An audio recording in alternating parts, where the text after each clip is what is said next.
Welcome to another video. So as you can see, this is my channel, and within this channel I've got 59 videos and 38 subscribers.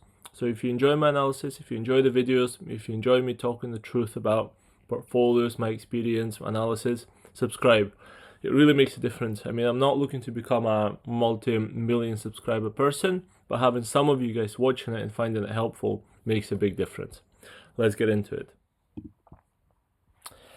Alright guys, so this is the spreadsheet that I have made, and the reason I made this spreadsheet is to look at properties of £40,000 purchase price up to £120,000 purchase price, and the yield and the return on investment that I think is reasonable for those properties, looking at the range. There is a lot of terminology that's being used. There is people talking about yields, talking about ROI, but in this I just want to show you that it's a very subjective number, and you need to really do something like this for any deal that you're looking to do to understand the true return that you're going to get on your investment, or the true yield that you can be looking for. So this first part is based purely on the cash purchase. So assuming you have enough money to buy it outright, we can have a property for £40,000, say in somewhere in Scotland. That means you actually need £43,500. The reason for that is because you need the £40,000 that will buy it to pay to the agency, to the seller. You then need about £1,500 for the legal, and another £2,000, I'm assuming, for all the flats refurb. So the assumption in the spreadsheet is that the property is going to get bought. It's not going to be a full rip out job where you have to do a 40 grand refurb. It's just purely cosmetic, a bit of painting, a bit of little bits and pieces to get the compliance up to standard, and then get it rented. So that's the assumption behind the spreadsheet. You can then rent that property out for £300 to £600 a month. There's three scenarios. I think the middle scenario, 450, is the most realistic one. The lower end scenario is unlikely, it's more in the bad times, and the higher end scenario again is less likely, but sometimes the rent can get up there to that level. So that's per month. Just times that by 12 to get the annual figures. For a £40,000 property, we've assumed £1,200 of expenses. The way we got there is by taking gas check, electric checks, PAT. You have to change your consumer unit once every so often. You have to do bits and pieces around the house. Insurance for each flat is about £300 a year, assuming it's self-managed, so no agency. Maintenance, again, if you're buying a 40k property, it's silly to assume it's not going to need any maintenance. It could be a boiler repair that needs done, a bit of plumbing repairs, whatever it might be, but put some money aside for that. Other, £100. That gives us £1,600. So what we've done is that for £120,000 property, we've assumed slightly more than £1,600. For 40k property, slightly less, so we assume £1,200. So hopefully you will need cheaper maintenance. There's less usually floor space there. It's usually like a 1 bedroom or a studio, so assuming less expenses. You are buying it cash, so once you bought it cash, you are getting your rent, subtracting the expenses, and you're getting your profit. Assuming it's a limited company and you're small enough in terms of your profits, you are going to be 19% tax. So this is how much you get post-tax. So quite a simple analysis of this flat. And in terms of the yields, you have just a basic yield that everyone talks about, and that is taking your rent, which is in this case £300 a month or £3,600 a year, and dividing that by the purchase price of 40,000. So that gives you a 9% yield. Same 13.5% if you have the higher rent, obviously, and then an even higher rent, 18% yield. So that's one measure of how the property is performing, or it's going to perform for your investment. Second number I would urge you to look at is, I would call it yield as well, and that's again taking that same rent that you're going to get, £300, £450 or £600 a month, but dividing that by the money that's needed. Because remember, The purchase price might be 40,000, but you might be paying for a bit of a refurb. You'll be paying the legal. You might be paying a sourcer or a buyer's premium sort of agency fee. And there might be other expenses involved in purchasing of that property. In that case, I would say that is also part of the purchase price. So it's not purely what you've agreed with the seller, it's all of it together. And that gives you a more realistic yield. So in this case, it drops from 9 to 8.3%, 13.5 to 12.4, 18 to 16.6. So you're talking about maybe 1% drop. But this is because we're assuming no sorcerer fee, and also there's no tax for this one. Above 40k there is tax. In Scotland it's actually 8%, so the drop is a little bit more significant. You know, you're going from 60k purchase price to 68.3k money needed, so you are a bit more than 1% in terms of your drop, you know, potentially 1.5%, 1.7%, around about that figure. Then we have the return on investment. That should just be ROI, return on investment. So what that is how much are you getting out of this property versus how much have you put in. The difference from the yield is that yield, you're taking the rent that you're getting. But remember, you're not just getting the rent, you are having to pay for maintenance, for gas checks, for insurance, and things that are mandatory pretty much. So what you're getting into your bank in the end of the year and the end of the month is less than the rent because you're paying out all of those fees. So in terms of your ROI, we've assumed £1,200 of expenses, so it drops, for example, from 8.3 to 5.5% for a £300 a month rent, from 16.6 to 13.8% if you take the £600 a month rent. So that's a really good measure and probably the best measure to use, because yield is great, but what are all your expenses? How much is it all going to be to run? Really go through that. You might be paying factoring charges. It might be a non-standard construction with crazy expensive insurance. There's all those things that really need to be factored in. And the ROI, I think, is the best number to look at in this case.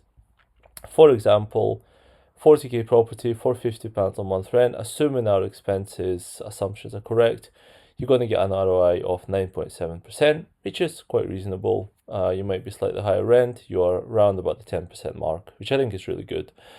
And what it actually means is that for a property like this, I can just put it here. So if it's 10% ROI, to me what that means is that you wait 10 years, because property is a long game, and in 10 years time you're going to have say it's a £40,000 property. You're still going to have that property paid off because you had it paid off from the start, but now it's going to be worth close to double, maybe worth £70,000. And also you would have accumulated 100% of that rent. So if your rent is, I don't know, say 450 a month, after 10 years you would have accumulated £40,000 rent. So 0 years you have the £40,000 property that you've paid with your hard earned cash.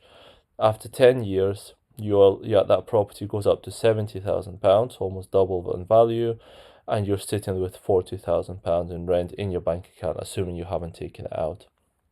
If you take into account rent increases, etc., that might be even more. So 10% ROI for me is amazing. You might be more lucky, it might go up. And then also remember, this is for a £40,000 property. If you are talking about £200,000 property and you get a similar type of returns, after 10 years, the 200 might be going to, I don't know, 360,000. That's completely not unrealistic. And at that sort of level, you will be getting 200,000 of rent sitting in your bank account. So you went from paying off a property at 200k and having 200.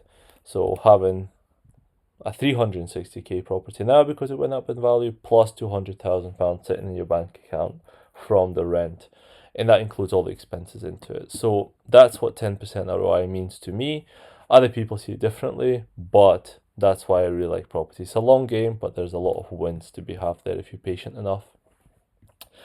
The last point in here is the ROI post-tax. A bit of a controversial one, because I would argue, and a lot of people would argue, that any income that you get, if you live in the UK will tax you to death. So whatever you make an income on, you will be taxed. If you really want to see how is this property going to perform and how much money am I going to have left to reinvest into other properties, for example, this is a good metric. So the profit, we've calculated in a limited company, if you pay the tax on that full profit, how much you're left with. Comparing that to the money needed to buy the property, you've got the ROI post-tax. So at the realistic rent, you're looking at about 8%. If you're a bit higher up with your rent, in this case, you're looking at 11.2%. Okay, now let's look at a £60,000 property. Remember, UK government likes to tax you to death on everything. So at that level, you'll be paying an 8% additional dwelling supplement. Why? Just because the government wants you to. They feel like you should be paying more tax regardless. So you are needing 68.3k to buy a £60,000 property. Remember, this is cash. Your rent is £4,800 per month, which is between 4.8 and 9.6 thousand per year. Your expenses are slightly higher than a 40k property, and depending on which one of those rents you get, you are doing a profit of 3.4 to 8.2 thousand per year. Then that profit gets taxed. Okay, so now we remember that it's a £60,000 property. Let's have a look at the yields. So the yield, just a normal yield of your rent as opposed to your purchase price, is 8, 12, 16%. The second yield, which is the yield that you get of taking the rent and comparing that to the overall price, which means that the purchase price, the tax that you have to pay on the purchase, the quick refurb that you have to do to the property, and also the legal fee that you have to pay, you're dropping around 1 to 2% because of the ADS and all this extra stuff that you have to take into account. And your return on investment in this case is 5.1, 8.6, and 12.1%. The reason for that is because, you have the expenses, so it is a little bit lower. But again, you could see that you can get close to 10% on a deal at £60,000 as well. At £80,000, again, similar numbers, and looking through them, your yield of 9, 12, 15%, that drops by 1 to 2% as you go into the second yield, which is taking into account the tax, etc. And realistically 9 to 12%, actual ROI, which is very decent. And looking at 100,000 and 120,000 pound properties, again, you can see here, you're looking at ROI 9.3 to 11.5, 9.5 to 11.3. So with all of those, whichever amount of money that you have, if you find the right deal, you can make this work. You can get really decent results where you're getting around the 10% return, meaning that over time you will have built this pot where the property will be worth a lot more. Especially if you pay it cash, you don't need to worry about mortgage, etc. You will just wait for it to appreciate. And then apart from that, you will have accumulated all this rent profit throughout the years that you can then reinvest, buy more properties, etc. Doing it all cash is very difficult. There is, as you scale, if you want to get to hundreds of properties, they will eat up your money so fast that it's going to be very hard. But it can be quite a stress-free strategy that if you do have a bit of money sitting aside, just owning a flat without a mortgage is bringing you money every month, and it's appreciating is quite a good feeling. Yes, leveraging is good, but this is also a good strategy. So we went through this as a potential cash purchase of properties. Now we're going to do the same, but we're going to look at a repayment mortgage. I am more for the repayment mortgages than interest only. Just my personal preference. However, some people might prefer interest only. I might do a separate video now, but I'm just doing what I feel is right and what I like in the investment sense. So let's look at the repayment mortgages. Okay, so for the repayment mortgage, it's a little bit more complicated. I have spent a long time changing this to make it as accurate as possible, but let's work through an example. We've got properties from 40,000 up to 120,000 pounds. The money needed to buy the property for a 40,000 pound property, again, is assuming 39.99, so it's just 1,500 legal and 2,000 refurb. For a 60,000 pound property, we're assuming 25% deposit, 1,500 legal, 2,000 refurb, and additional dwelling supplement in Scotland of 8%. So that's how much you need to buy each one of those properties. The mortgage is the 75% of the purchase price. That's standard throughout all of those prices. The rent we've already spoken about, 40k property, 300 to 600 pounds a month rent.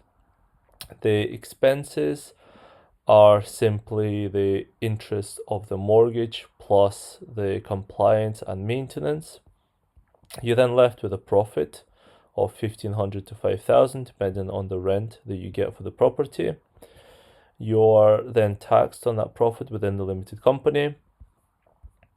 You have your capital repayment of the mortgage, it's 1,500 in this case, and then you're left with a profit or a loss after that. The capital repayment is a bit of a controversial one because you need to remember that when you have a repayment mortgage, it's split into two parts. So the first part is the interest, the second part is the capital repayment. The way it's treated in the account is the interest part is treated as an expense, but the capital repayment part is something you have to pay after tax because it's not an expense, it's something that you pay towards owning this property and towards the value of this property that you own. So that's coming out after tax. Some people would say because it's going to you anyway, it's not really a tax, it's not really an expense, but it needs to be paid from somewhere, so I'm going to include it in here just for the demonstration purposes. Okay, now let's look at the rental yield and ROIs. So for the yield, we are 9 to 18%, same as before, taking the rent, dividing that by the purchase price. That's all you are having in here. ROI 1 is E2 over B2. So that one is looking at the rent that you're going to get versus the money that's needed, the money that you've put in. So as you can see, it can get to a ridiculous number because if your rent is 7.2k, you've only put in 13k, it means that in less than 2 years, you're going to get all your money back. That might be possible, that might happen, but you just need to remember that this rent that you're going to be getting, there is other expenses that come out of it, you know, the interest on the mortgage, the repairs, etc. So this number is probably not as realistic in reality. ROI 2 is G2B2, so that one is actually taking the profit, so your rent minus your expenses, and comparing that to the money that you've left in the deal or money that was needed. So as you can see, it drops 26 to 11% on the lower end, and on the higher end 53 to 38%. Even with that, you're going to get your money back in 3 years. So still very, very reasonable depending on, you know, which rent you're going to be getting, but it just gives you an idea that when there's a sourcer, they can give you this 53% figure. They can assume higher rent, and they can assume that there's pretty much no expenses on the rent, give you that 53% figure, and you'll be like, wow, amazing, I'll need to jump straight into it. But in reality, it's going to be less. You might not get the full rent, and you might actually be at, say, 24% instead of 53%. So that just shows you how to calculate them and how to differentiate between them. Post-tax, again, a controversial one. I don't know if people find it useful or not, but post-tax, we're looking at the post-tax profit versus the money that's left, and you're looking at 9 to 30% depending on the rent that you're getting again. And this is the ROI post-tax and capital repayment. So this is after you have taken your rent, you've subtracted your expenses and the interest on the mortgage, you've then been given a profit, you've been taxed on that profit, and you've taken the other part of the mortgage, the capital repayment part of the mortgage off that, this is what you're left with. So this is a real number.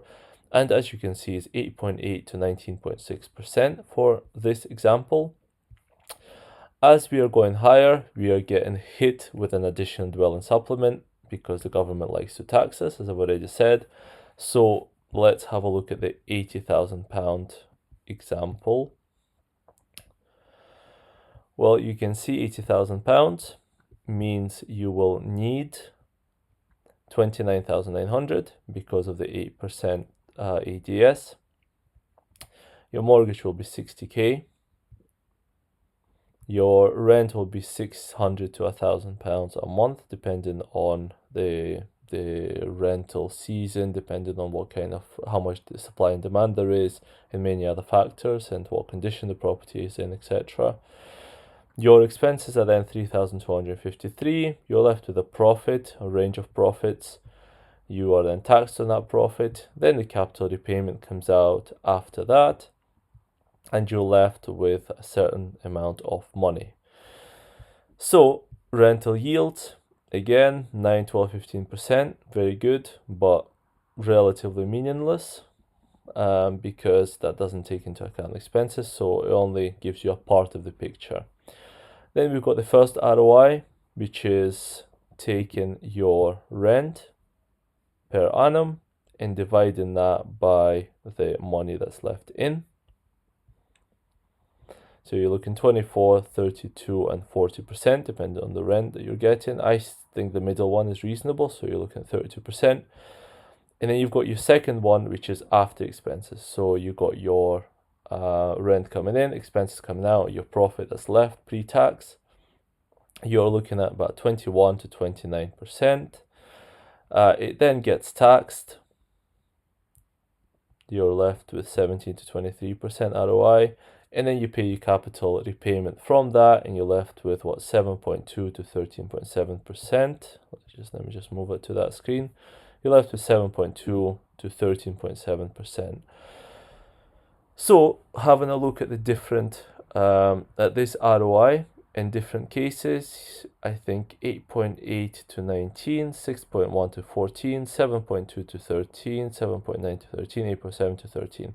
So I would say a reasonable estimate is 10%. What does that actually mean? So £40,000 property that you buy, this one here, in year zero, you have zero bank money because you invest your money. You end up with a property that's worth £40,000, and you end up with a loan or mortgage that is £30,000. So your net worth in that point in time is £10,000. And remember, it's actually a bad position to be in because you actually invest 13k. So you invest 13k, and because it goes to legal and a bit of a refurb, you're left with £10,000. So not ideal.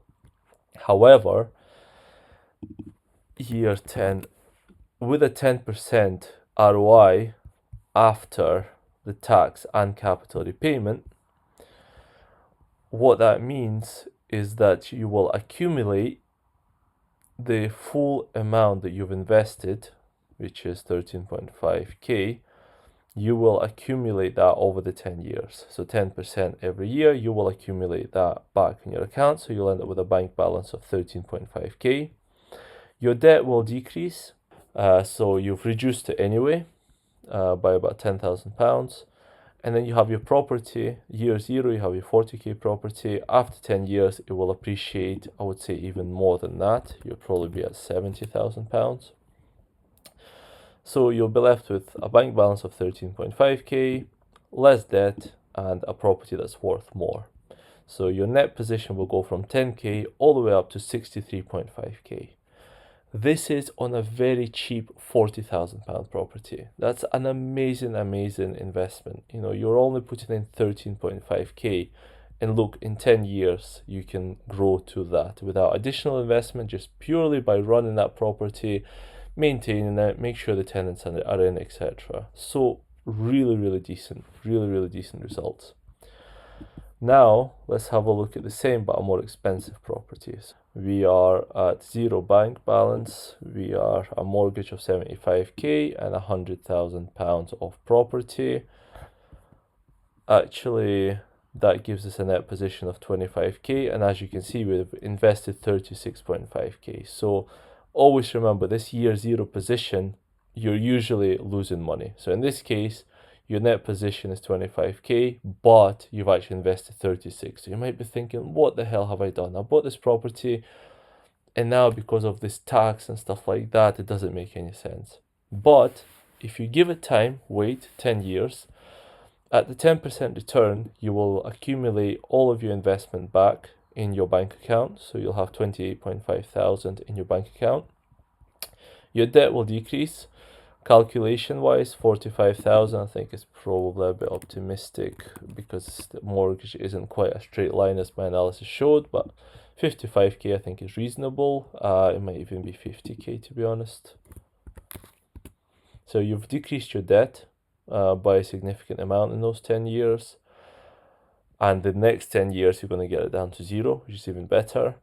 And your property went from 100k to potentially 180, 190k.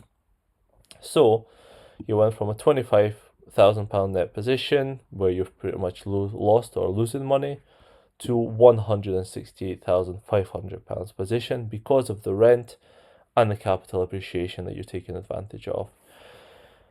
So that's, I think, very, very good, and that's why people use mortgages. With a interest-only mortgage, again, things can be good because your debt will stay the same. However, the property increase will still be there, and you'll accumulate more money in your bank because you'll have a lot less expenses. You won't have to pay the repayment part of the mortgage. So that's why people go for that. But that's roughly the analysis, and it just shows you for the properties of 40 to 120k what the different types of yields and ROIs are. And the one that I look at the most, which really shows you how much money you can accumulate and then how much money you can use for future purchases, dividends, whatever you want it to be used for. And the percentages with the current rents in Glasgow are very, very strong and very good. So a bit of a difficult video to make, a lot of information to digest. It took me ages myself to come up with all this, but I've talked through the cash purchases, I've talked through the repayment mortgage purchases for properties between 40 and 120k, and I've shown you what different types of yields and ROIs there are, how to calculate them, and how I use it to potentially find deals for myself going forward with property. I hope you enjoyed, subscribe, and see you in the next video.